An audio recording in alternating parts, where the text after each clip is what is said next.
আসসালামু আলাইকুম, ওয়েলকাম করছি রিয়াসাদ আজিম। ভিন্ন ধর্ম মতাদর্শে যারা শুনছেন সবার প্রতি আন্তরিক কৃতজ্ঞতা। বাংলাদেশ দল 191 টার্গেটে ব্যাট করতে নেমে আফগানিস্তানের বিপক্ষে 110 রান করতে পারে নাই। 81 রানের পরাজয়।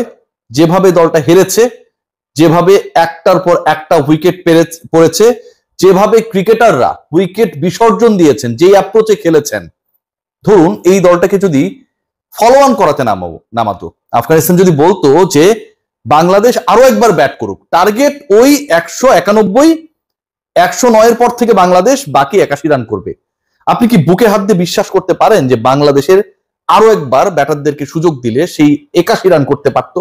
আমি বিশ্বাস করি না।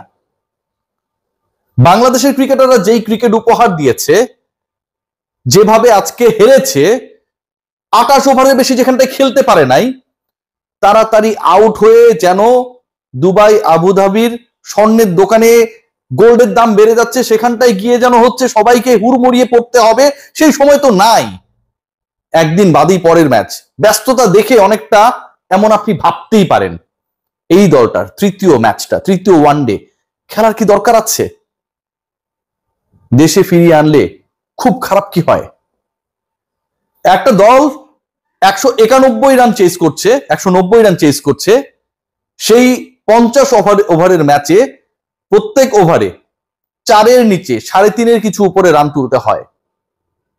বাংলাদেশের প্রথম ব্যাটার রানের খাতা খোলার আগে আউট হয়ে গেলেন, তাকে ছক্কা হাঁকাতে হবে। তানজিদ হাসান তামিম যেই শট খেলে আউট হয়েছেন, প্রথম ওভারে যেভাবে বাংলাদেশের উইকেট পড়েছে, you are not chasing like 300 plus, 250 plus, even 200 plus. প্রথম ওভারে যেভাবে আত্মাহুতি দিয়ে উইকেট বিসর্জন দিয়ে তিনি আউট হয়ে গেলেন, এটা রীতিমতো অপরাধ, ইংরেজিতে ক্রাইম।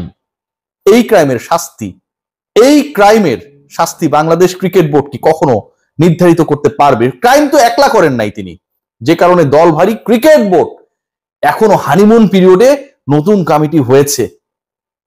বিপিএল এ 10টা অঞ্চলে ভাগ করে আগামীর বিপিএল কিভাবে হবে সেই নিয়ে টেনশন, কিন্তু পরের ওয়ানডে বিশ্বকাপে বাংলাদেশ খেলতে পারবে কি পারবে না সেই চিন্তা বাংলাদেশ ক্রিকেট বোর্ডের কর্তারা কতটুকু করেন।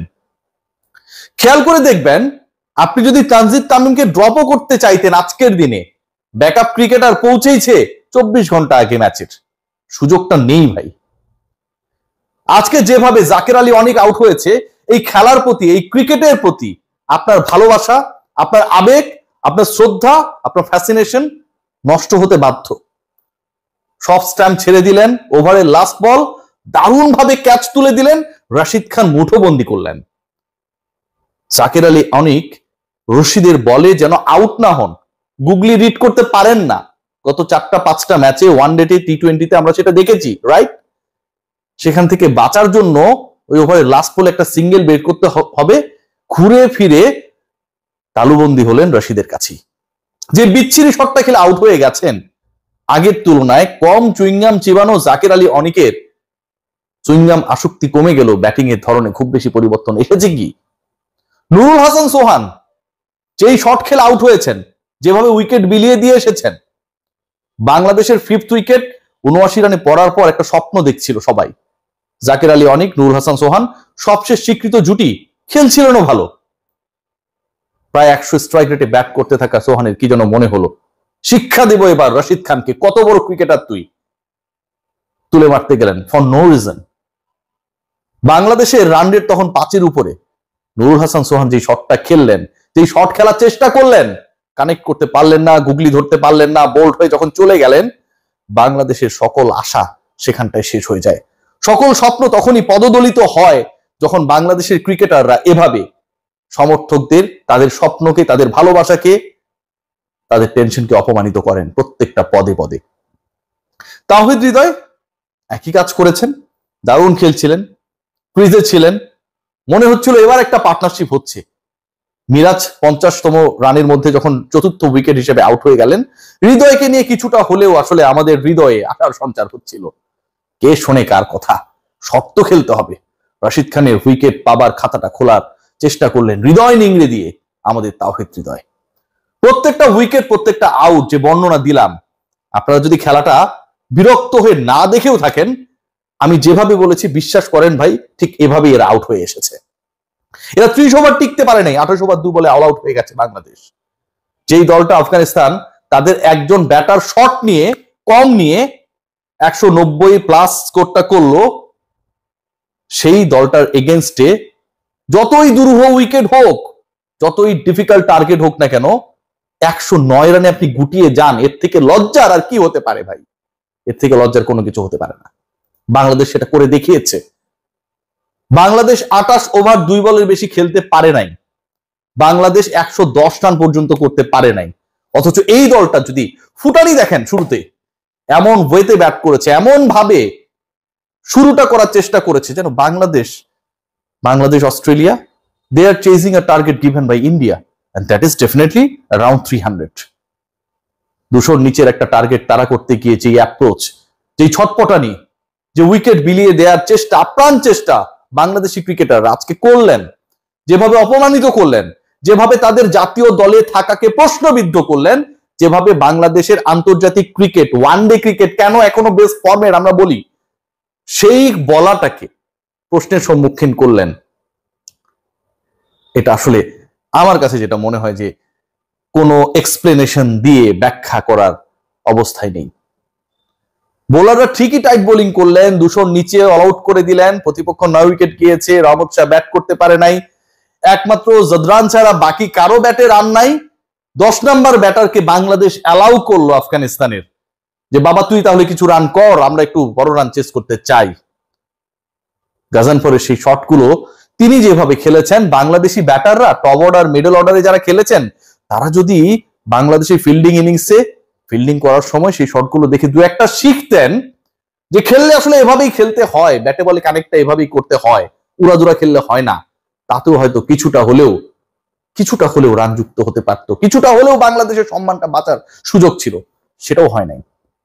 এই দলটাকে বিশ্বাস করুন, যদি ফলো অন করতে দেয়া হয়, যদি বলা হয় যে 109 থেকে এখন প্লাস করে আবার খেলা শুরু করবা, আরো 10 বার বাংলাদেশের ব্যাটাররা নামবে, একবার করে 10 জন ব্যাটার, বিশ্বাস করেন তারপরও 191 করতে পারবেন না। এই পারফরমেন্স দিয়ে আপনি বিশ্বকাপ খেলার স্বপ্ন দেখেন, আফগানিস্তানের বিপক্ষে ব্যাক টু ব্যাক ম্যাচ হেরে আপনি সিরিজ হেরে যান, আপনি বিশ্বকাপে সরাসরি কোয়ালিফাই করার স্বপ্ন দেখেন টপ 8 থেকে, দিবা স্বপ্ন বাংলাদেশকে ভোগাবে রে ভাই। বাংলাদেশের একটাই স্বপ্ন, 1 বছরে 3 বার বিসিবির কমিটি চেঞ্জ হয়, এটাই হচ্ছে দারুণ স্বপ্ন। এনসিএল টি20 চলছে ওদিকটায়, বিপিএল করতে পারলে কোনো টেনশন নেই। সামনে টি20 ওয়ার্ল্ড কাপ, বাংলাদেশ টি20তে টানা 4টা সিরিজ জিতেছে, এবং এই 4টা সিরিজ যেহেতু জিতেছে, সো ওয়ানডে ওয়ার্ল্ড কাপের আগে আমার ওয়ানডের পারফরমেন্স যাই হোক না কেন, কারো কোনো কিছু আসে যায় না। আমার প্লেয়ার দেরিতে পৌঁছাক, আমার প্লেয়ার তাড়াতাড়ি আউট হয়ে যাক, আমার প্লেয়ার উইকেট বিসর্জন দিয়ে যাক, কারো কোনো কিছু আসে যায় না। ড্রেসিং রুমটা পরিণত হয়েছে যেন একটা নতুন রাজনৈতিক দলের শাখা কার্যালয়ে। এখানটায় তারাই প্রায়োরিটি পান, তাদেরকে নিয়েই পরিকল্পনা হয়, যে হচ্ছে কোনো একজন বিশেষ ব্যক্তির কাছের।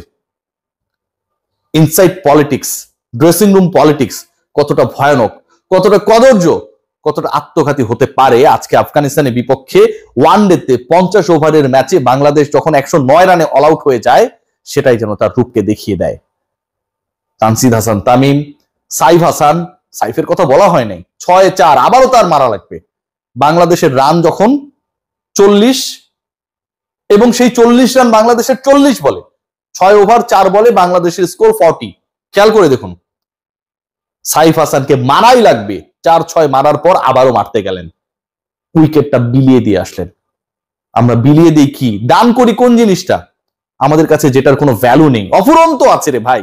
যারা অনেক কোটিপতি, অনেক কিছু দেয় না, গরিব দুঃখীদেরকে হেল্প করে না, রাস্তায় রাস্তায় যায় না, টাকা দেয়, খাবার দেয়, কত কিছু, শাড়ি দেয়, লুঙ্গি দেয়, কত কিছু দেয় না, দেয় মানে কি তার অনেক আছে, তার কাছে এইসবের কোনো ভ্যালু নেই, গুরুত্ব নেই, দিয়ে দিচ্ছে। আমাদের ব্যাটারদের উইকেটের আসলে কোনো ভ্যালু নেই, দিয়ে দিচ্ছে। আফগান বোলাররা উইকেট পাক না কিছু, এত বড় লোক ব্যাটারদের নিয়ে এই বাংলাদেশ কি করবে? বিশাল প্রশ্ন। সবাই ভালো থাকবেন।